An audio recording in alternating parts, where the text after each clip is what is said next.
I remembered the moment I first opened my eyes in northern Guatemala, 700 CE. The shift had been so sudden, from the familiar hum of my own century to the breath of an ancient world, that just for a while I stood there, letting the dawn reassure me that I was really here. Walking into Tikal felt unreal. Only hours earlier, at least in my time, I'd been surrounded by screens and noise. Now the sound of drums and distant chanting wrapped around me. It was strange how easily the present slipped away, how easily this world began to feel like it had been waiting for me. Climbing the temple steps into Tikal, I kept thinking about how impossible it was that I'd crossed centuries to get here. Yet the stones felt warm beneath my hands, solid, grounding, like they didn't care which era I'd come from. They only cared that I'd showed up. At the observatory, I stood beside a Mayan astronomer who charted the sky with practiced certainty. Watching him made me feel painfully aware of how little my own time understood about patience. Here, time wasn't measured, it was honored. Maybe that's why I'd been drawn to this era in the first place. The reality of my journey finally settled in. Days earlier, I'd been living in modern routines. Now I was moving through a world untouched by everything I knew. And strangely, I felt more present here than I had in years. I remembered watching the ball game one afternoon, the shouts echoing against the stone courts. I watched like I was witnessing not just the sport, but a heartbeat of their world. Later, I found myself beside a scribe, watching him paint symbols with deliberate, reverent strokes. I didn't know their meaning, but I could feel the weight of them. Stories captured in color, preserving lives that had long since faded into time. Walking alone through the jungle days later, I heard nothing but leaves shifting and distant calls. The quiet felt alive, carrying the same rhythm I'd felt in the plazas. It amazed me how even the silence here seemed connected to something greater. At the cenote, I watched the light ripple across the water during a small ceremony. There was something sacred in the simplicity. It reminded me how purity often comes from what we overlook. Each night, I returned to the stars. Lying there, I felt time bending around me, not rushing, not dragging, just existing. And for the first time in a long while, I felt myself existing within it. One morning, I climbed the observatory steps at sunrise. As the light spilled over the horizon, I realized how much I had changed without noticing. The world hadn't gotten quieter. I had simply learned to listen.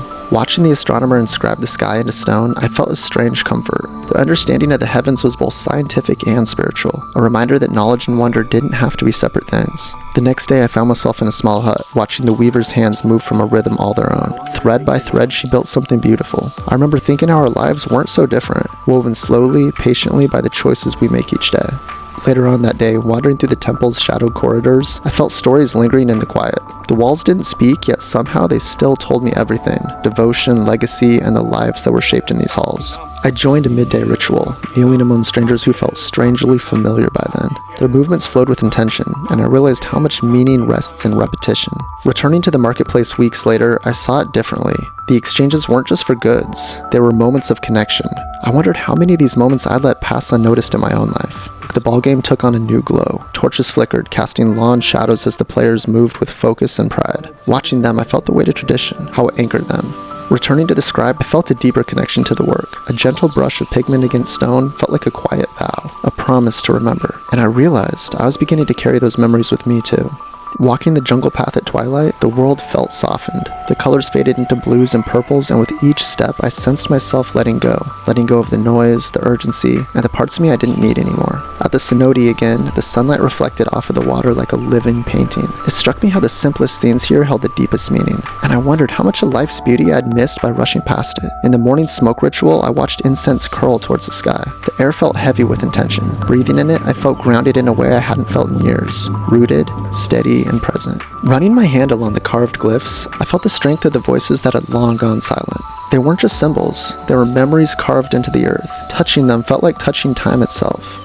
A child once handed me a small drum, smiling as if he already knew I'd accept it. And when I played, my awkward rhythm slowly found its place in the larger cadence. And in that moment, I felt welcomed, not as a visitor, but as a part of their world. Helping with the harvest at dusk, I witnessed a kind of unity I rarely saw back home. Everyone worked together, laughing, talking, resting, and I wondered why we'd made togetherness so complicated in our time. Sitting with the elders around the fire, I didn't understand their words, but I felt their wisdom. It wasn't spoken, it was lived, carried in their eyes, their gestures, the quiet spaces between stories. And later that night, during the star ceremony, I felt the night sky open above us like a great breathing tapestry. It made me feel small, but not insignificant, just part of something much larger, something ancient and full of meaning. When I walked through the misty plaza that final morning, I felt the weight in my chest. The city didn't know I was leaving, but I did. And leaving felt much harder than I ever expected. Kneeling at the temple one last time, I thanked the world that had welcomed me. I didn't speak aloud, but I felt the moment settle into me, becoming a memory I knew I would carry forever. When I opened my eyes, centuries had passed. The ruins stood quiet again, framed by sunlight. But they didn't feel empty, they felt alive, like they were still holding the story I'd witnessed. As I walked away, I felt the echo of that ancient pulse inside me. I realized I hadn't just visited their world, it had changed me. And even now, even in my own time, the rhythm of the Mayas still lived quietly within us all. Thanks for traveling with me to the Mayan world. What they built still echoes through time. If you want to continue the journey, my next stop takes me somewhere all of human knowledge was once held, the Library of Alexandria.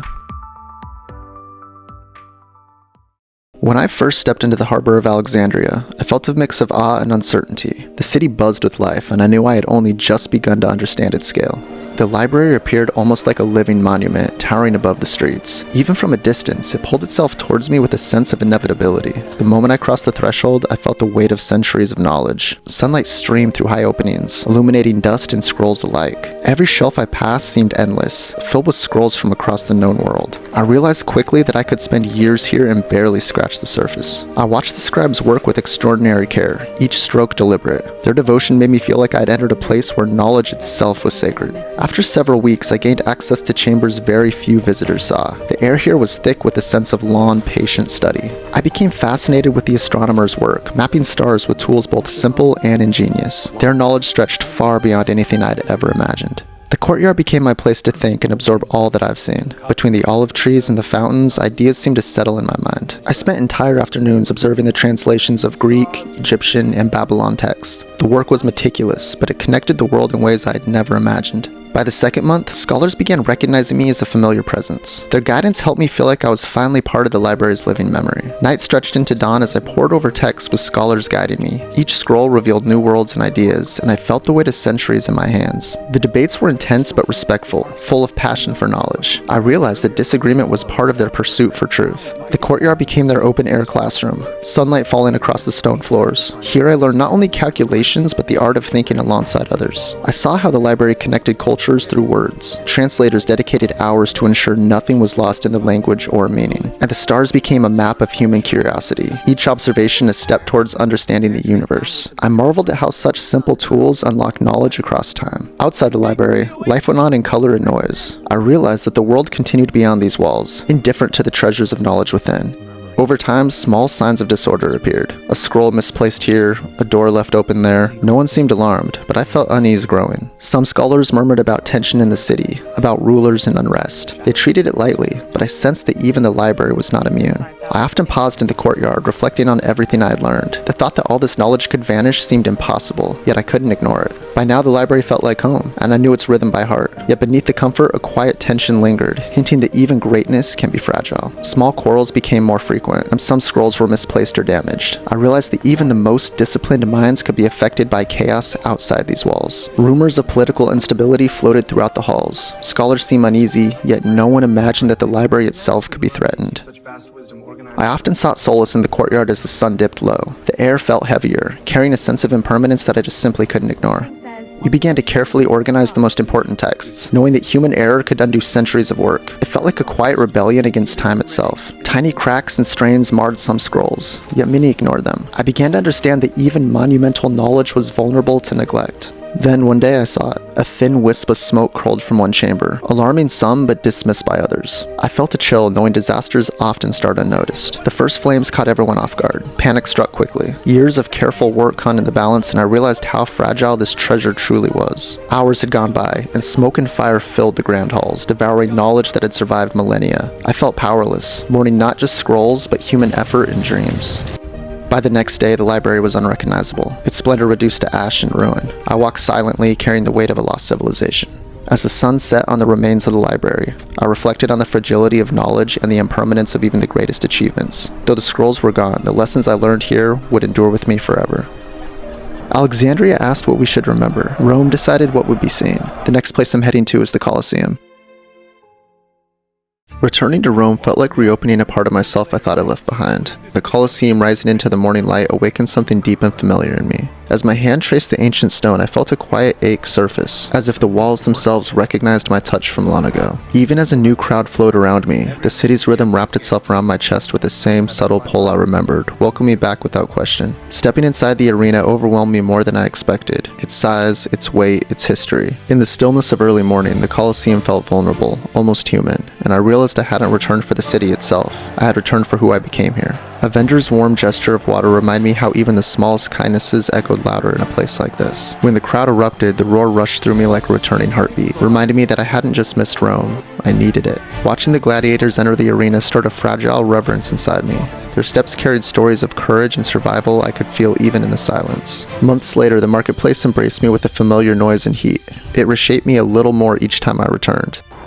Dust drifted through the beams of light in the arena like suspended memories, and I held still, afraid to disturb them. As the crowd leaned forward together in a single breath, I felt myself lean with them, no longer just a visitor but a part of something larger. Trumpets echoed through the stone corridors, stirring emotions I hadn't realized were waiting beneath the surface. Years passed before I returned again, but the Colosseum stood unchanged, and seeing it felt like a soft recognition of an old friend. Watching workers prepare the arena humbled something inside of me. Their quiet devotion carried more truth than any spectacle. The marketplace noise then wrapped around me like a familiar melody. Each sound reminded me of the versions of myself that had walked these streets before. On the quieter days, the arena felt almost tender, revealing a soft, hidden side of its story. Walking the empty corridor beneath the stands, I heard echoes of lives long gone, their presence brushing gently against my own. When golden light poured into the arena, it softened the stone and the shadows and even the pieces of myself I tried to hold together. Another return settled into me like an overdue truth. Rome didn't do the changing, it changed me.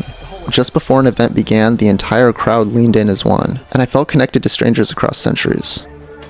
Watching the gladiators train without an audience moved me. There was dignity in their quiet focus, untouched by spectacle. A child's curious gaze caught mine, and in that small moment I felt strangely seen, like some part of me belonged here more than I ever admitted. At dusk, the Colosseum softened into shadow and gold, offering a farewell I wasn't ready for. But when the crowd roared one last time, the sound surged through me and broke something open, something I didn't know I had carried through time. Walking down the stone steps, I felt the weight of every visit settle inside me. Leaving felt like letting go of a version of myself I wasn't ready to lose. Seeing the arena nearly empty at night stirred a quiet ache, as if the silence was reminding me that every story must close. When I placed my hand on the stone one last time, it felt like the Colosseum held on, just for a moment.